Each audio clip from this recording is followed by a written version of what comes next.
Hello guys, welcome to the clinical scenarios and this is your case number 23. Here we have a patient, 32-year-old woman complaining and coming to the office distraught. The colors look washed out, right? She had this vision impairment since yesterday. So it is of acute onset.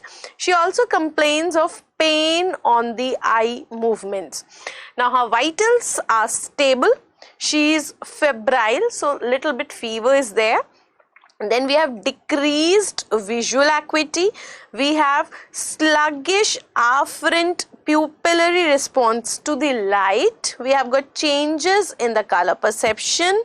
We have got swollen disc on the fundoscopy, and they are asking the most likely diagnosis. So if you look at the options, then you will get to know that even without going into the detail of this question, now this question is a very tricky one. It looks as if there are so many things which are given, but if you have that sound knowledge and concept of the topic, even without going into much detail, you can solve this question. Now first of all, see what are the things that are given in the question. They have given you that there is a 32-year female, right? Then she has got sudden onset because she's having all the complaints since yesterday. So there is sudden onset of the complaints. Now what are the complaints that she's having? She's having decreased visual acuity. So there is sudden onset of diminution of vision. Sudden diminution of vision is there. Then we have changes in the color perception. She is saying that the colors looked washed out. So she has a kind of the defect in the color vision defect. So what is that clinical condition where I will have a diminution of vision also, I will have a problem in the color perception also, I can have the swollen disc also. So there is something which is related with the optic disc, and then they are saying that there is a sluggish afferent pupillary response to the light. So I have a RAPD.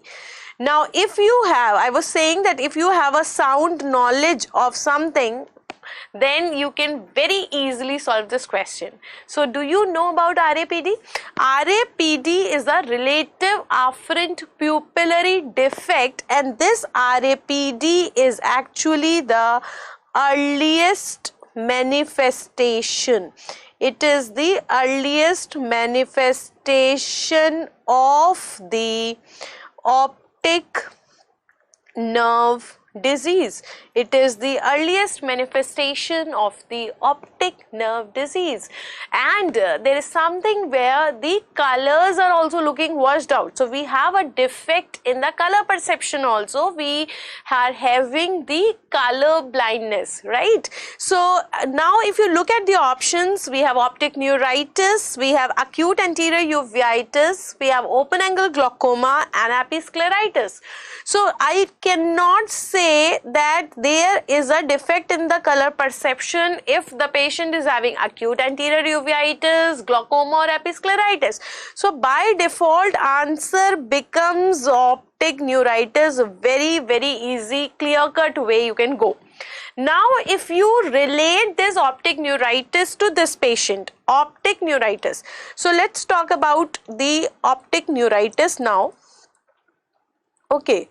So basically when I'm talking about the optic neuritis, either the patient can have papillitis, or we can have neuroretinitis, or we can have the retrobulbar neuritis. Okay.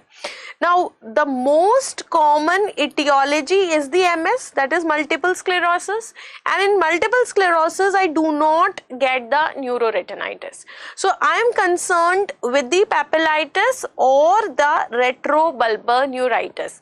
Now though this is more common in the adults, retrobulbar neuritis is more common in adults and papillitis is actually more common in the children, right? But they are saying that the optic disc is swollen. Optic disc is swollen means, that means this patient is actually having papillitis, because we are having the hyperemia of the optic disc is there.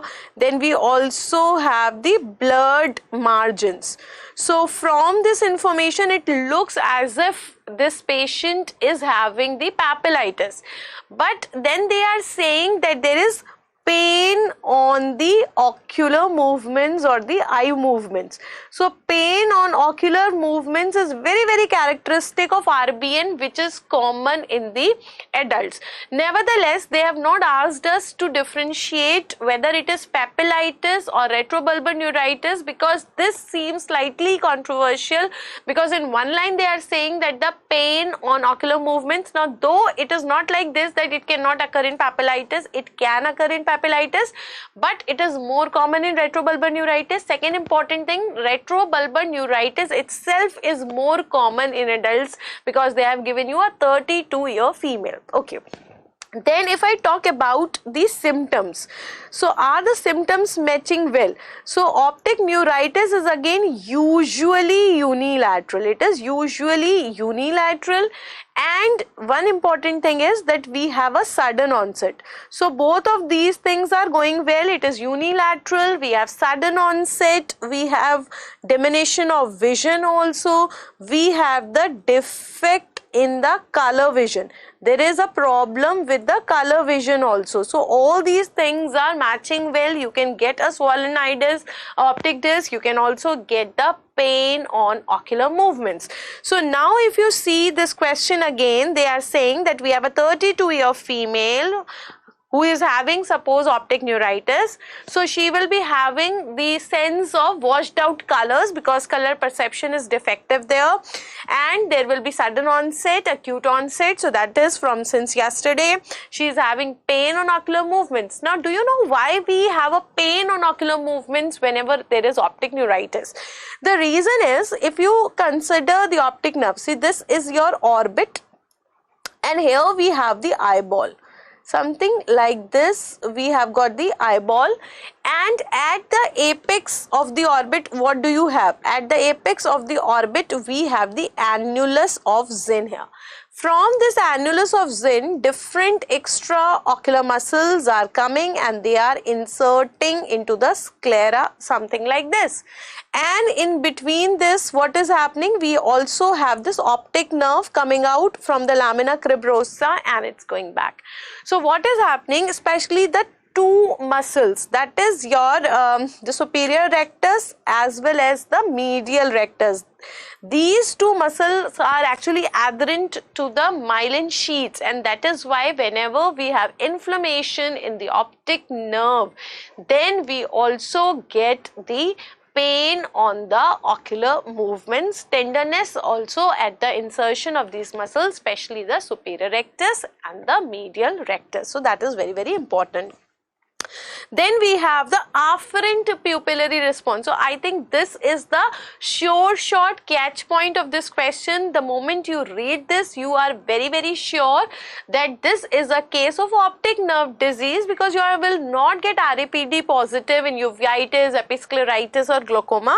Then we have changes in the color perception. Same is with that also. You are not getting changes in the color perception in any other case. Swollen disc, because in glaucoma you will be getting the cavernous optic atrophy. What do you get?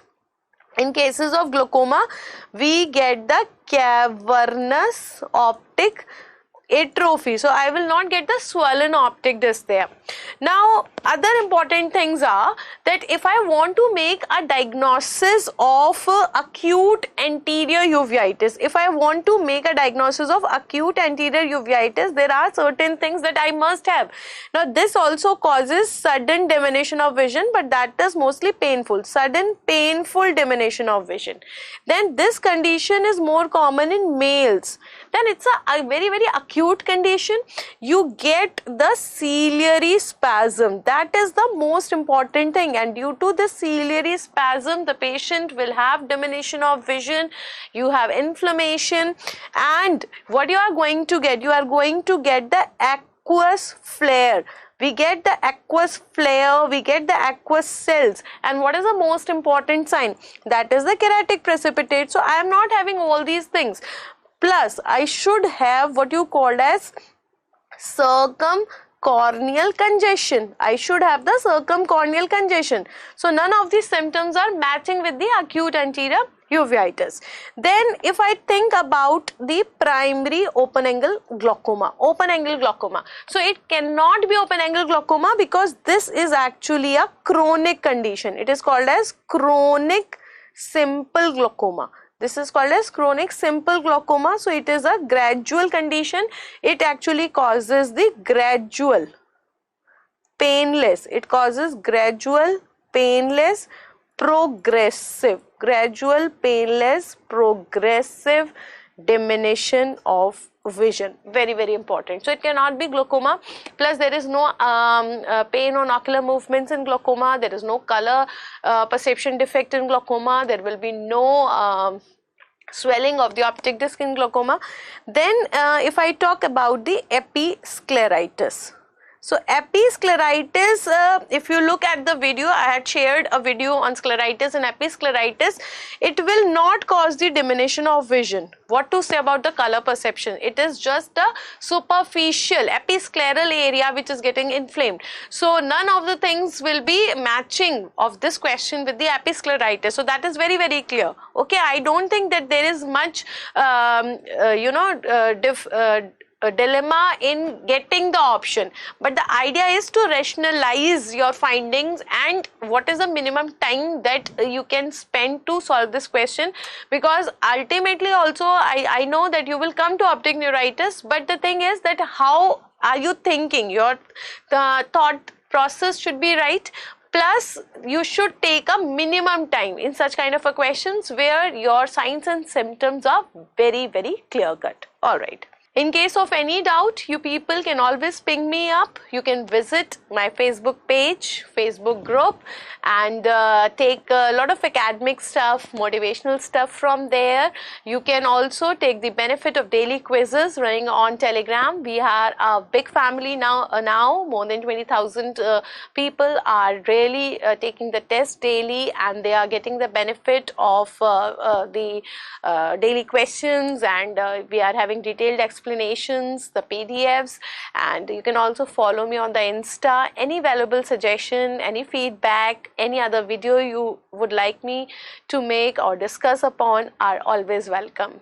Thank you and happy ophthalmology.